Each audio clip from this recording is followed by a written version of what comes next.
Hi, welcome back to the channel. This is Dr. 𝐦𝐨𝐬𝐞. I am going to be talking about today what are hormones and why should you even care.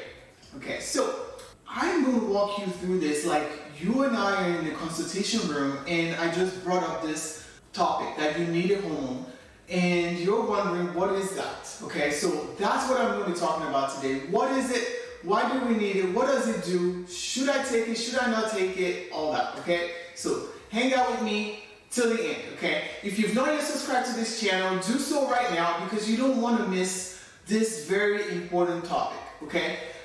Also, there are parts of hormone replacement and hormone topic that I won't be able to share on YouTube.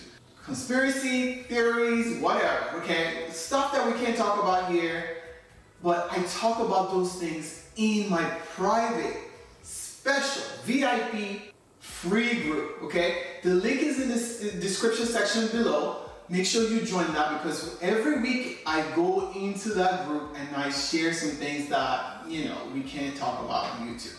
All right, back to today's topic. So I'm going to be talking about hormone and what are hormones? Why do we even need them? What do they do? So let's get into it. So today, I'm going to walk you through it like I learned about it, okay? And even though I'm going to leave all the fancy terminology out, we just want to understand what these things are. So the way it makes sense to me is this. Hormones are chemical messengers, right? Think of them like you send a messenger to go deliver a message to someone somewhere, you give them a package, they deliver it, and they do what they're supposed to do, and then they disappear, right? Well, hormones are kind of like that, right? So chemical messengers that the brain sends to a particular organ, tissue, cell, that it needs to send a certain message to, a very specific message, right? So the brain is the master control center, as we know, right? And it goes and it needs to tell, let's say, the pancreas that I need you to release insulin because my girl here just ate some pasta, okay? So we need to break that pasta down. We need insulin to drive that sugar into the cells that it needs to go to. So the brain has to talk to the pancreas. Well, the brain is not going to leave up here and walk all the way down, right? It's got to send someone. So the chemical messenger that the brain sends now goes to the pancreas, stimulates the cells in the pancreas to tell them, hey, I need you to release me some insulin, okay? So that is an example of a hormone at work.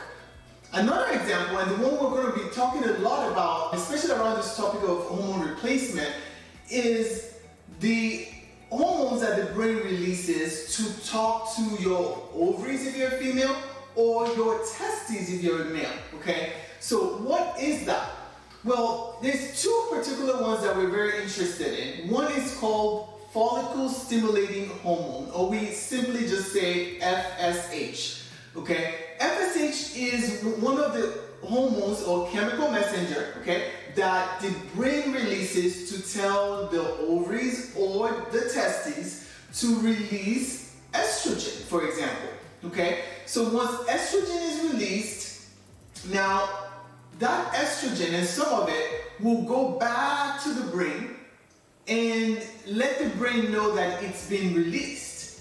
So once that happens, the brain says, okay, I see you've heard me, so I'm going to slow down how much FSH I'm releasing. Okay, so we call that a feedback loop, okay? Meaning the brain talks to the ovaries and the ovaries respond and then the brain hears that the ovaries responded and then the brain slows down the stimulation of the ovaries, okay? Same thing happens with the testes, okay? If the brain needs to talk to the testes, one of the very common hormones that the brain will release is called luteinizing hormone, okay, LH. So when the brain releases LH, it goes to the testes and tells the testes, hey, I need some testosterone, right? We need to build muscle, we need some energy, we need whatever it is that the body needs at that time. The testes goes ahead and listens, releases some testosterone.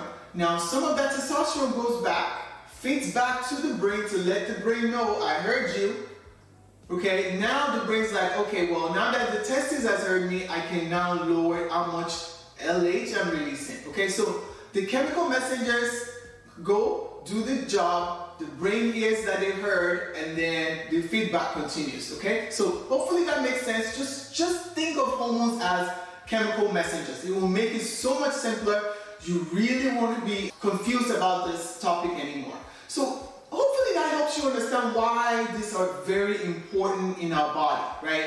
Because that is one of the most important ways that the brain can actually communicate with different parts of the body, right? It talks to the pancreas that way, it talks to the ovaries that way, it talks to your thyroid that way, and so on, okay? We need these powerful chemical messengers forever, from birth till we are gone on to the other side, okay? So this is not something that you're just gonna say, okay, well, I'm 67 now, so why do I need hormones? Well, how else do you want your brain to tell your organs what to do? You need hormones. You're always gonna need it, and you need it to be optimal at all times. So forget this theory about, well, yeah, just let nature take its course. Well, if we let nature take its course, we'll all be dead at 45, right? That used to be the normal lifespan. So we don't want to die at 45. We want to live to a nice golden age. So hormones are going to be very important, not just in the early part of our lives, not just during the reproductive years, right? They're going to be very important in making us stay strong, not lose our bones, not have developed dementia. They help us with energy. They help us with sleep. They help us with, appetite. I mean, digestion. It's every aspect of our lives. We need hormones for this. So there's really no reason why anyone should be discouraging you from optimizing your hormone levels, regardless of your family history.